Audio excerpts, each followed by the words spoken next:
Rev it up and welcome to Cars Yeah, show number 1860. Be prepared to be inspired. This is Cars Yeah, where you'll enjoy interviews with inspiring automotive enthusiasts. Mark Green is here to provide you with a fuel injection of automotive inspiration. So get in, sit down, buckle up, and get ready for a wild ride here on Cars Yeah.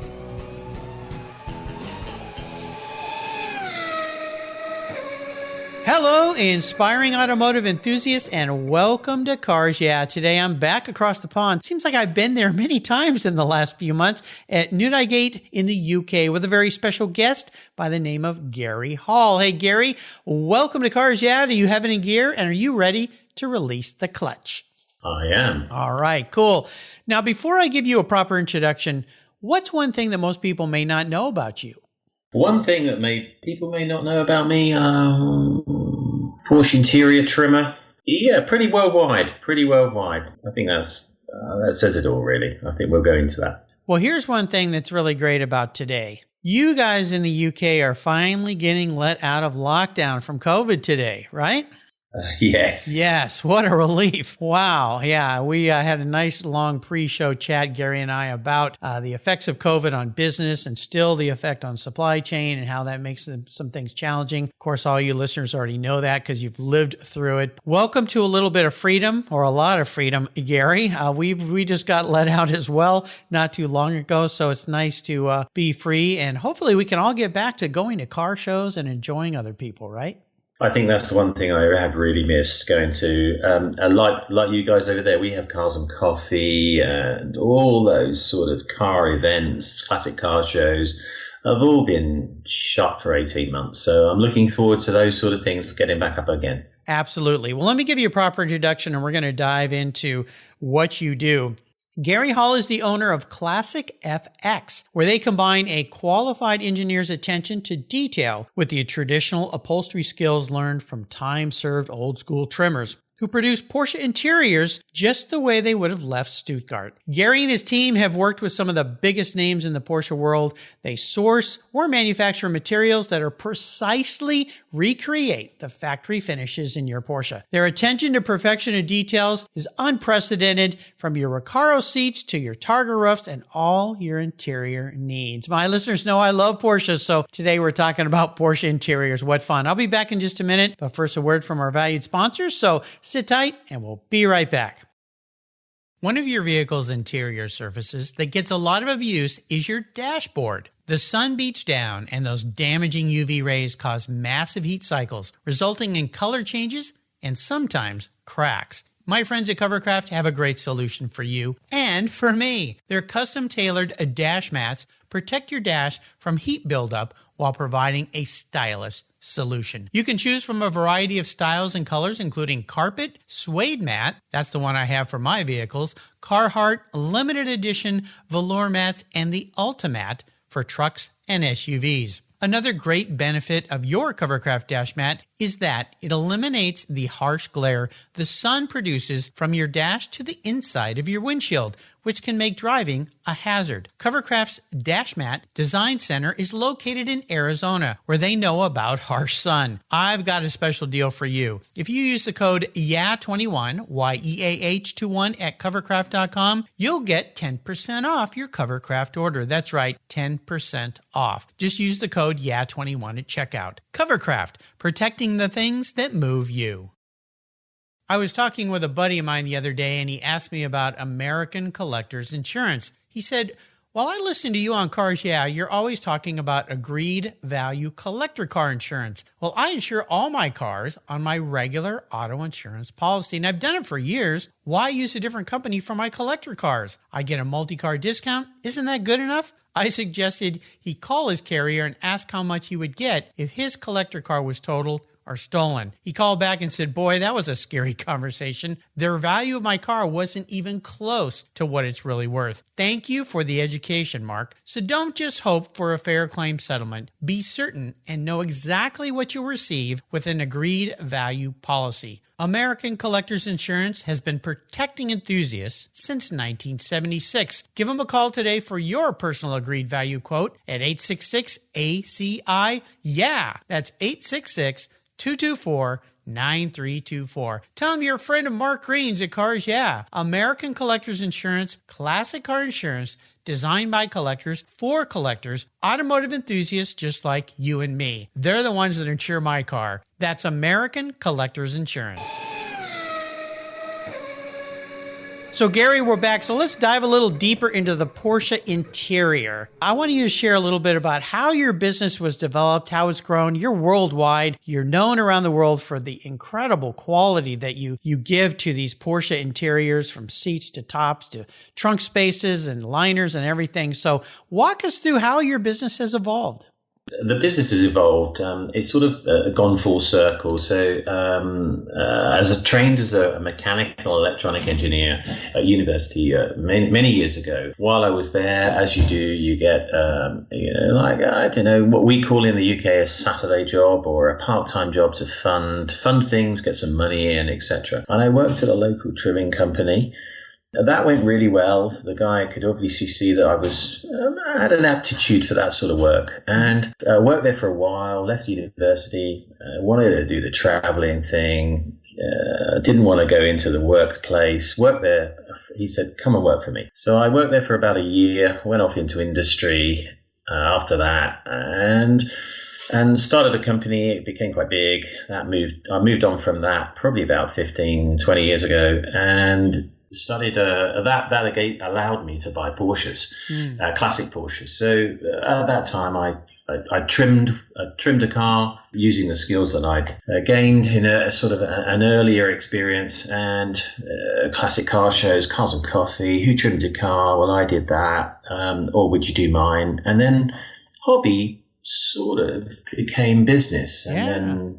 That's how most people evolve, I think. And then we're sort of 10, 12 years later, and here we are. Well, the thing about this is I have a lot of guests that has happened for. And in the past, a lot of times people say, be careful, because when your hobby becomes your business, then the fun goes away, because business is business and there's all these other aspects. Now, it sounds like for you that didn't happen. I get the sense that you really love what you're doing. I do, and I think my customers pick up on that, because I had a passion for Porsches, and then I've had classic Porsches pretty much all my working life. Customers tell me often, throughout a year, would take a year, is that you treat the car as if it's your own, and I do. From the budgetary, monetary terms, what would I do in that situation? Well, I try and economically eke out as much product or as much service as I can from that budget as I would myself. So I look at customers' cars as it's my own, and work on it as my own. So I want the best quality, the best finish, etc. And I think that's possibly a key to our success, is that customers pick up on that. And not only do you become they're your customer, but I'm their customer, and it evolves in that sort of situation. So that's the way I work. You started collecting Porsches a while back. I've had many Porsche 911s and 914 and BMWs and so forth. The Porsches are my mark of choice. How have you seen, with the restoration of interiors in particular, evolve over time? Because these cars have become more and more valuable, and a lot of the concept of originality has become very important to people in restoring cars. And also this kind of hot rod version. You think about RS Group cars, or what Singer has done with their cars, and people that are following his lead, maybe not at that high of a price point. How have you seen the evolution of car interiors happen? Are people more concerned about originality now? Because I know you import a lot of products from Germany, right? I do.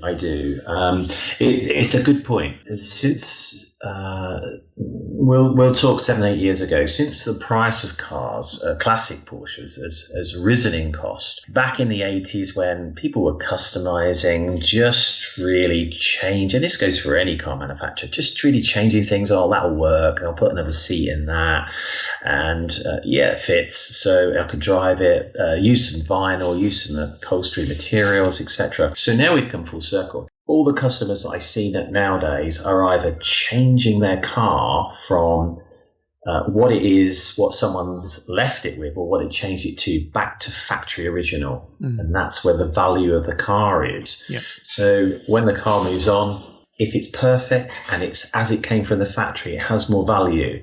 And plus, customers want to show their cars off and say, "Look, this is original. This is how it is." And if it's not original, it's as close to original as it can be. Now, you do both classic cars, but do you also do work on newer cars? I know newer cars don't need as much work, but sometimes people want to do custom things on newer cars, maybe seat inserts or different options that they didn't get on a car they bought used that's maybe not quite that old.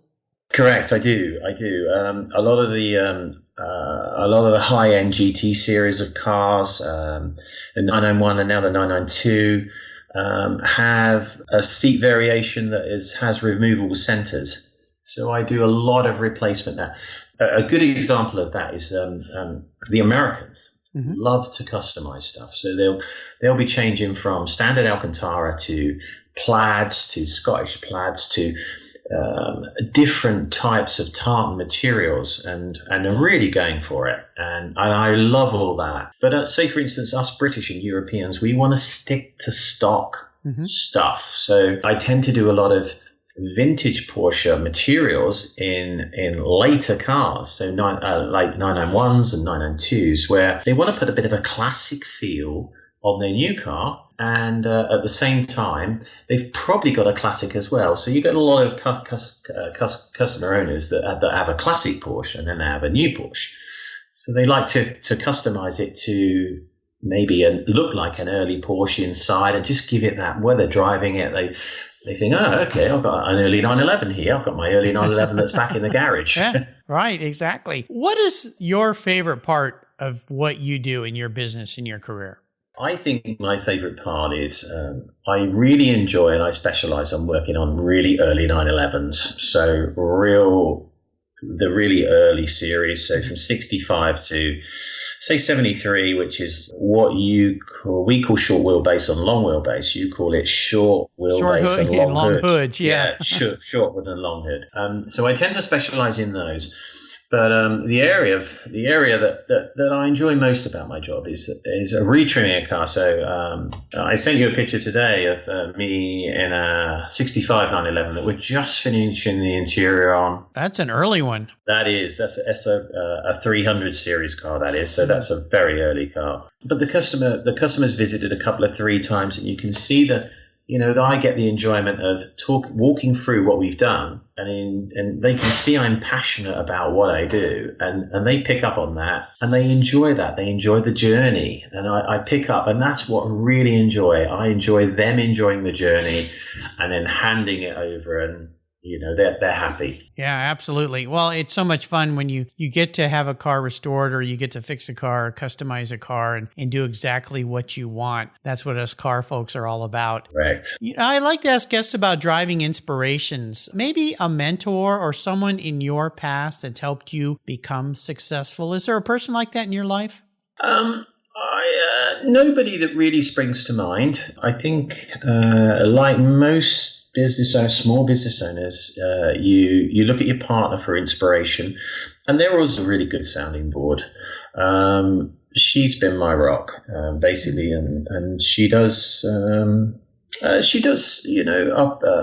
running about for us. What we call running about is going to local leather suppliers and picking and stuff up, and she's a really good sounding board for customers or detail. And although I have 2 guys that work for me, I can always say to her, how does that look? Well, maybe, maybe she'll be real honest. Get a little bit out of it. Yeah. Whereas my guys will just say, yeah, it's fine. Yeah. Well, it's that dynamic between an employee, even though they may be an associate, as you call them, whatever you call them, a workmate, but employee versus a spouse. And that's a great thing about having a spouse that kind of calls you to task, as I like to say. My wife does the same with me. And sometimes I may not like it, but I know she's right. Yeah. You'll always get the answer of, just a little bit there. Yeah, yeah.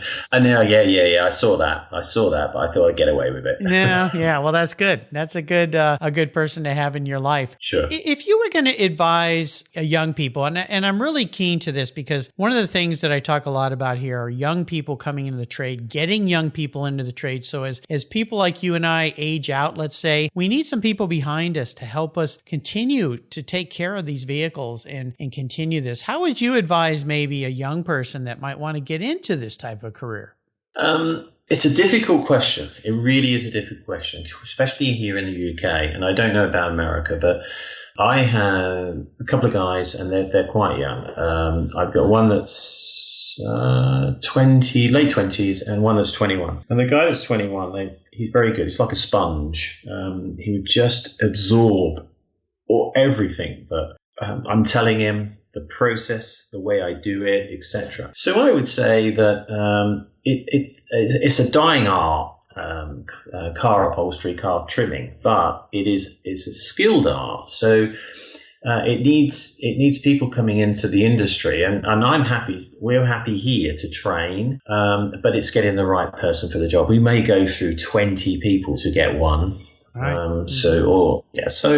I can't really answer that question with we should do this, we should do that. I think with us, I have in the past tried many, and one will shine and one will think, I really want to do this. I get enjoyment from it, and they're rare, very rare. Well, it's kind of that way in a lot of businesses is finding the stars. Yeah.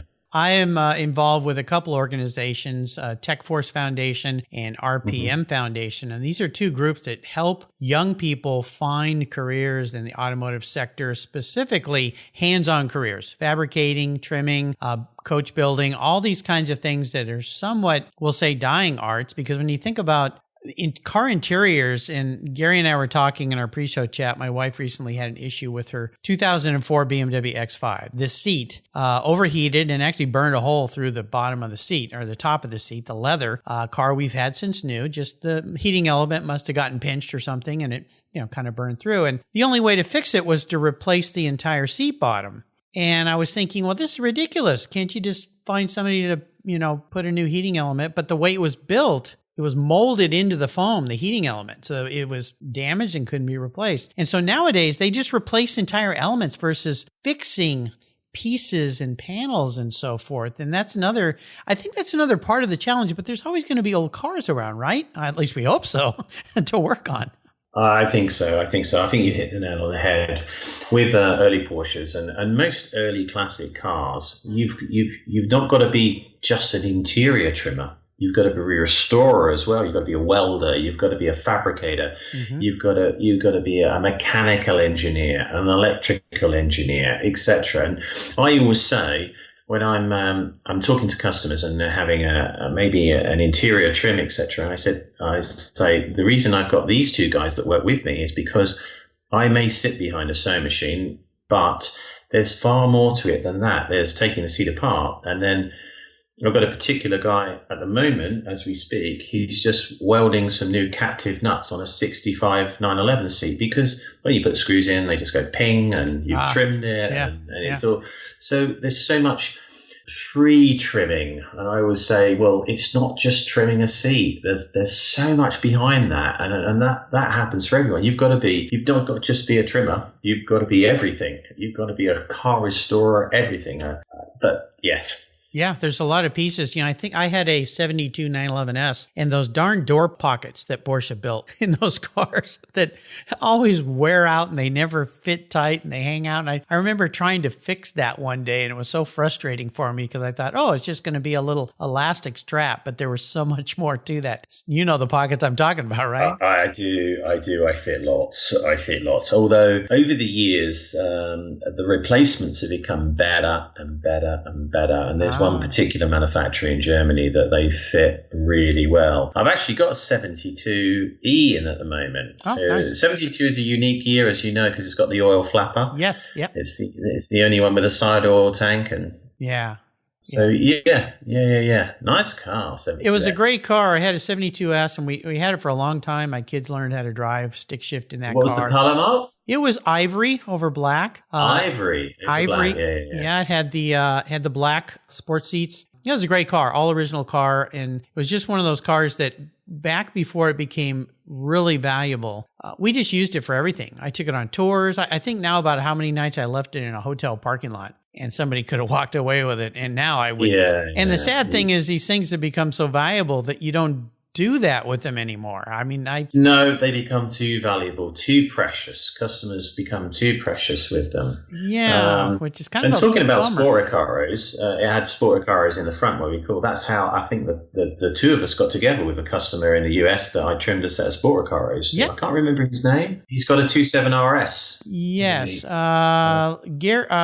Frank Ferris. I believe. Yes, Frank. Yes, that's it. Yeah, exactly. Lovely guy. Phoned me lots of times for Frank's wonderful, and a shout out to you, Frank. Thanks for introducing me to Gary here. It's fantastic. So many of my listeners and past guests have introduced me to great people from all over the world, so I'm very appreciative. We're going to take a short break. We come back. I want to talk about a challenge. Having a business is full of challenges. Life's full of challenges. We just went through about 18 months of a massive challenge. So keep that in mind, and we'll be right back. Here at Cars Yeah, it's all about inspiration.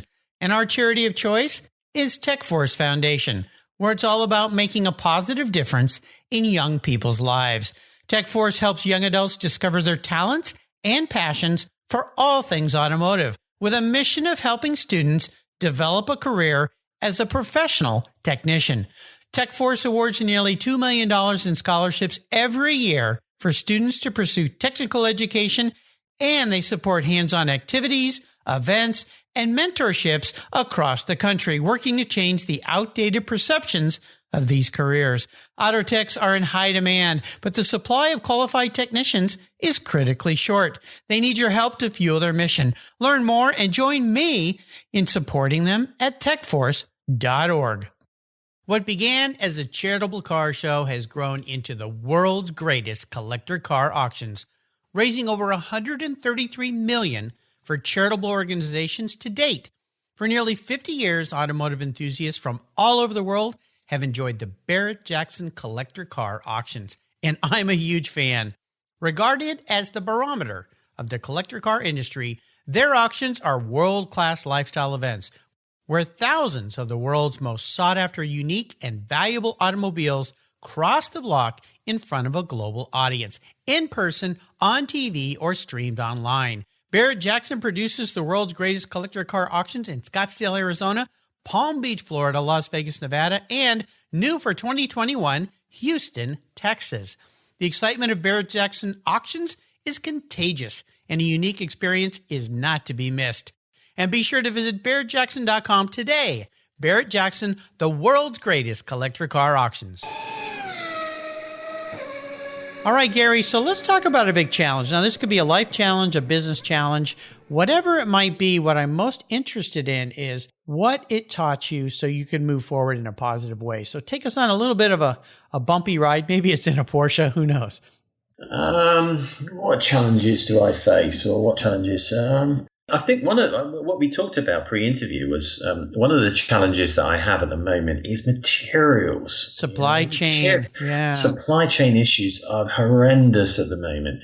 And we talked about in the UK Brexit and how that's affecting my business. And so at the moment, with obviously working on Porsches, I order a lot of materials from Germany, and a lot of German suppliers will ship it across. Now with Brexit, etc., they got to come through the customs route, a bit like they do from the US, but we seem to have mastered the US, parts coming from the US a long time ago, but we don't seem to have mastered it with Europe coming into the UK since the change. So a lot of parts get held up in customs. Huge challenges for me, huge pressures with customers demanding, especially on materials that we're waiting for we talked about seat inserts, new Porsches. I buy from the Porsche factory some material, the material producer, and I have that shipped over, and I've had some stuff waiting for 3 or 4 weeks, and you're taking orders for this stuff, and customers don't like waiting. No, we don't. we don't. Especially if they want to change some interior parts on their new Porsche and they're ready for it. They paid their money, and we're Classic FX are saying, we said 2 weeks, but it's now going to be 6. So they're huge challenges, business challenges for me at the moment. And they're the ones that spring to mind. Help us understand from this side of the pond how Brexit affects that issue of products coming into the UK. Is it just that customs now is a lot more picky, or why does Brexit cause a problem with that? We've been doing it for years. So if I order some material, a part, a screw, a nut from the US, you guys will send it over and you'll say the value is, just an example, 10 GB pounds. Mm-hmm. It'll come in, it'll stop at customs, and they'll say, right, okay, some duty to pay on this, say some VAT, so 20% at £10, £2. Gary, you pay the £2, in it comes, there's your product. Exactly the same with Brexit.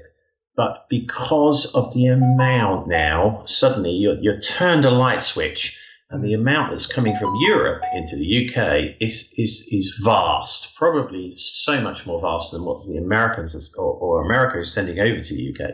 So you've got people like carriers, I don't know, UPS example, they're absolutely inundated. So it's not a question of how much you've got to pay, it's got to come in, it's got to be processed. It's just a huge stockpile. Paperwork.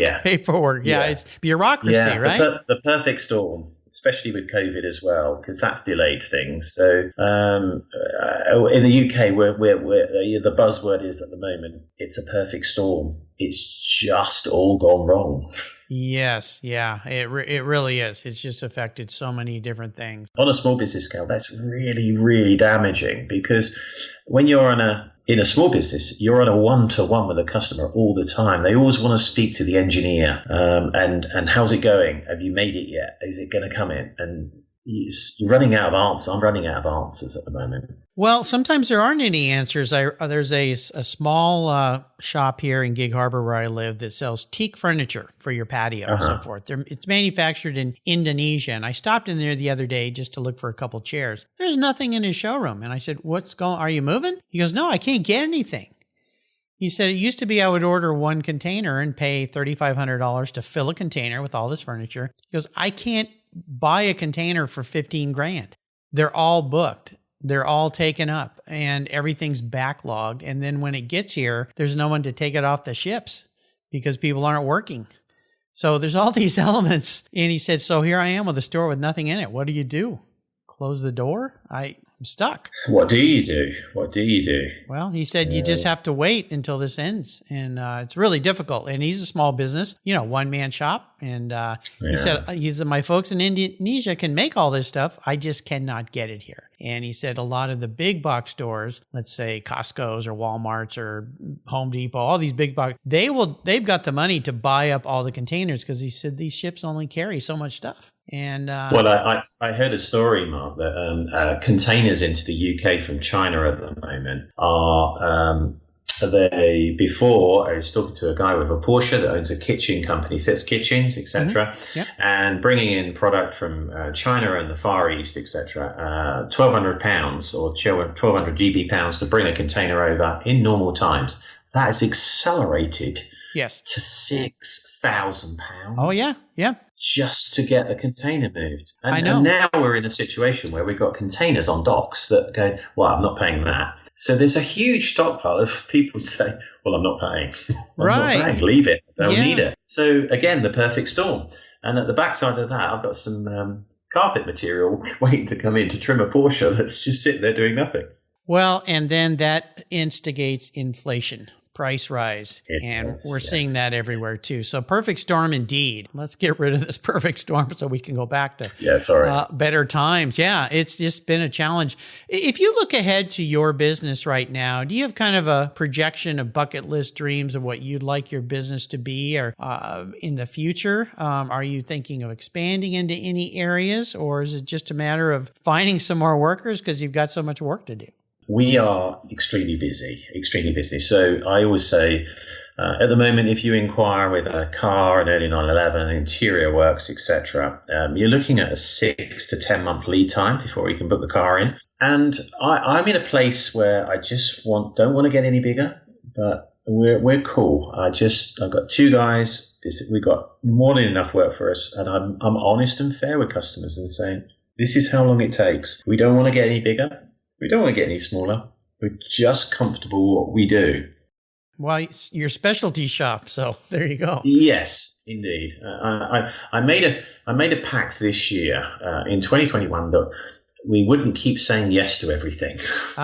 Because it's so easy to say yes. Oh, it's only a small job. We'll do that. And all the yes jobs become a huge problem. And then all the big jobs, what I call long-termers. So a long-term interior job on an early 911 would take us 4 to 5 weeks by the time we've sourced the parts, etc. And that's not working on it constantly. It's just, we can't do anything because we haven't got that part, or we need to order that. We didn't think of that part's missing, etc., etc. So we're working on 2 or 3 of those at any one time. And if you throw in a guy that turns up with a couple of Porsche seats in the back of his truck, just dropping them off, how long do you reckon? And we're saying 12 to 15 weeks for that sort of stuff. Yeah, and he goes, what?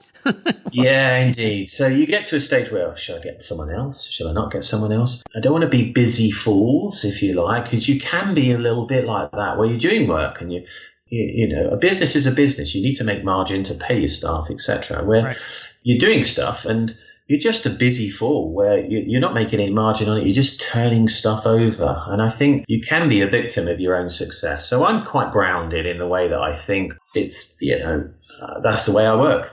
Well, you dropped a great value bomb for people with businesses. Find your niche and stick with your niche. Yeah. Define. If you want to grow into a large business, then find that path. But if you want to stay where you're at or just focus on certain things, the key I heard you say is know when to say no. And that's important. Yes. That's hard for people to do, is say no. But when you do that, you can more closely define your business and grow your business within that niche, which is typically more profitable too. So I think in the working space, it's difficult to say no because you think, well, will there be work there in 6 months? If I say no to this, I said no to a 964 cab roof today. It's a big dealer in the UK, huge restorer that we do lots and lots of work for. And they just called and said, Gary, can you do this 964 cab roof? No, we can't do it. We're just too busy at the moment. We've got a couple of early cars in. And if you're fair and honest with people, they go, okay, fine. We'll just tell the customer no. Yeah. And that's fine, Whereas maybe I can plate spin, get it in, maybe I can do that. And you're not going to do it. So you just disappoint. And then you're under pressure and stress, and that's no good. So, yeah, I'm just fair and honest. Yeah, it's a good way to be. I want to talk about a special car in your life. You talked about having older Porsches starting a ways back, which is very, very cool for a car guy like me who loves old Porsches. Is there one car in your history that really stands out for you? I think there is. I obtained about 5 or 6 years ago a 1967S right-hand drive. Now, right-hand drive cars in 67 format, short wheelbase, there were only 34 brought into the country that year. So they're special cars anyway. And even 67Ss in the US, there were only 1,500, something like that. So there were only 34 right-hand drives. Well, this particular car, the original owner, customer, brought it in and he ordered it paint to sample. So it's one of 34 paint to sample. So he spec'd it in a very, very beautiful metallic green. My wife called it a teal, if you can imagine that color, if you know what color teal is. And we restored that because we do quite a lot. Although we don't advertise it, we do some early classic restoration in the shop as well. And it's really a closed community. I might do that for a customer that's asked me specifically because they know the detail that we go to. So we restored this 67S and I finished it and drove it about, a really special car. And immediately, once in the marketplace, it wasn't offered for sale, but the offers were coming in, the prices were going up. So it just had to go. There was a big sack of cash that came across, and I just thought, okay, I'll move on to the next one. And so that was the special car in my life. I had an early 356, a 356A for a long, long time when my two children were very young. It was right-hand drive again. So we emphasize the right-hand drive over here because they're extremely rare. Porsche only made very limited numbers in right-hand drive, and that was a 356A. And nice. my memories of that are just visiting classic car shows with the two kids in the back and having a picnic and just fun. talking to. Yeah, quite fun. I love it. Yeah, but the flip side of the coin quickly is I've just sold actually a Carrera T, which is a 991.5. Oh, yes. So I do like the modern stuff as well. That's a special car. I really liked the Carrera T, the manual 7-speed. I really like manual cars.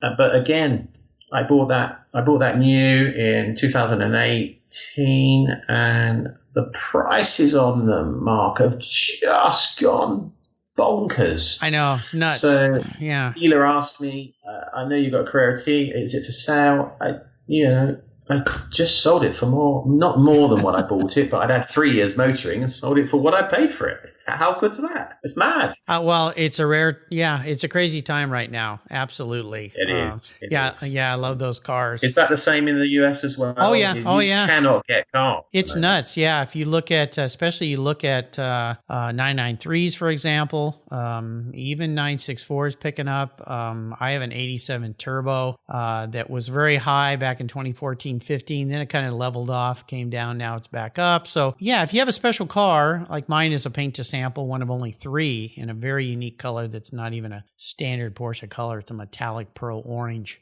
color. Yeah. That's just crazy. Nice. It's crazy looking. Yeah, I call it my orange crush. So yeah, love that car. Yeah, don't want to let that one go right now. It's just too special. So I'm going to crawl into your head here, Gary. If you were a vehicle, you were actually manifest a vehicle. This is your personality, your fastidiousness, your attention to detail. What kind of vehicle would you be and why? What kind of vehicle I would be? What would I be?